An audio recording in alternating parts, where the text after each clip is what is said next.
आदर व मान के योग्य यहाँ मंच पर विराजमान, भाई मैं क्या बताऊं, किसका तो नाम लूं और किसका नहीं। मैं ब्याही आई थी हुड्डा परिवार में 76 में, और सन 80 से धर्मवीर को जानती हूँ। यो भी बालक था, साइकिल पे आया करता ना। और मैं भी भाई जब ब्याही आई थी, डॉक्टर साहब बैठे हैं, शमशेर भी तब बच्चा ही था, बाल काले थे हैं, और भाई दलबीर भी बालक था। और देखो इतना लंबा, किसका नाम लूं किसका छोड़ूं, अशोक भाई साहब बैठे हैं, ये सारे के सारे। तो मेरे लिए तो सभी आदर में मान के योग्य, सुखपुर से आए हुए सभी मेरे भाई बुजुर्गों, मेरी प्यारी बहनों और बच्चों, आपने मुझे आज यहाँ बुलाया और अपने मन की बात कहने का ये मौका दिया, उसके लिए मैं आपका धन्यवाद करती हूँ। मैं आपसे एक ही बात कहना चाहती हूँ कि पिछली बार 2019 में दीपेंद्र रोहतक पार्लियामेंट से इलेक्शन हार गया था, वो आपका एमपी नहीं रहा, लेकिन आपको एक नए एमपी मिले थे, आदर में मान के योग्य जो भी एमपी थे। मैं पूछना चाहती हूँ कि वो कितनी बार आपके यहाँ आके आपकी दुख सुख में कितनी बार शामिल हुए।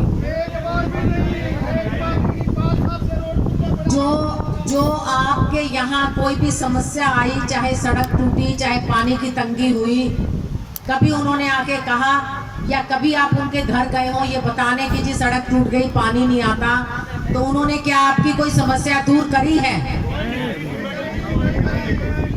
तो मैं आपसे एक ही निवेदन करना चाहती हूँ कि आप किसी भी विपक्षी पार्टी के बहकावे में आकर, किसी के बरगलाने में आकर, धर्म या जाति के नाम पर अपनी वोट को व्यर्थ ना करें, जाया ना करें।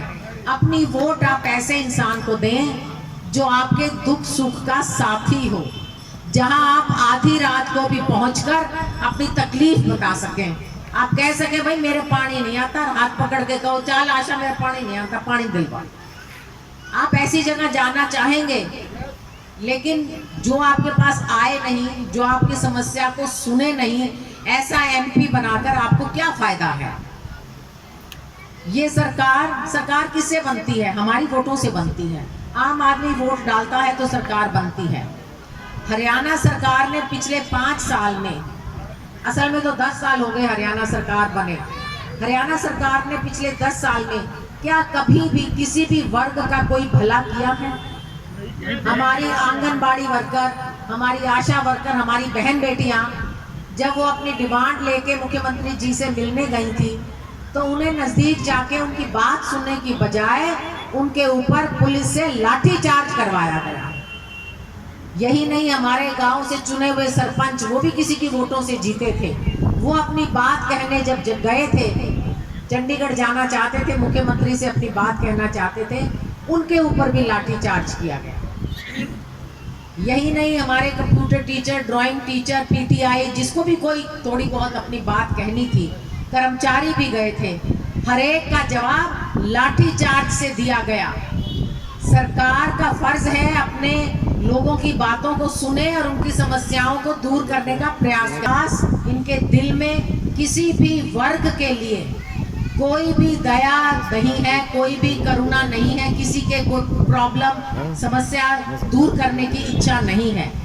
और सबसे बड़ी बात, जो आज ये 400 पार का नारा दे रहे हैं, ये 400 पार लाना चाहते हैं, क्योंकि ये बाबा साहब अम्बेडकर का बनाया हुआ संविधान, जिसमें रिजर्वेशन भी दी गई थी, उस रिजर्वेशन का एक ही मतलब था कि धीरे धीरे सभी जाति, सभी बिरादरी बराबरी पे आ जाएं। आज ये उस अधिकार को छीनना चाहते हैं, लेकिन उसी संविधान ने आपको भी एक अधिकार दिया है, आपको वोट डालने का अधिकार दिया। 5 साल की इनकी ज्यादती, इनके अत्याचार का बदला अगर आपको लेना है, आप एक वोट की चोट से ले सकते हैं। हमारा परिवार, कांग्रेस परिवार हिंसा में विश्वास नहीं करता। कांग्रेस परिवार 36 बिरादरी के साथ प्यार और मोहब्बत में साथ लेके सबका साथ, सबका विकास करने में विश्वास रखता है। राहुल गांधी जी ने पूरे हिंदुस्तान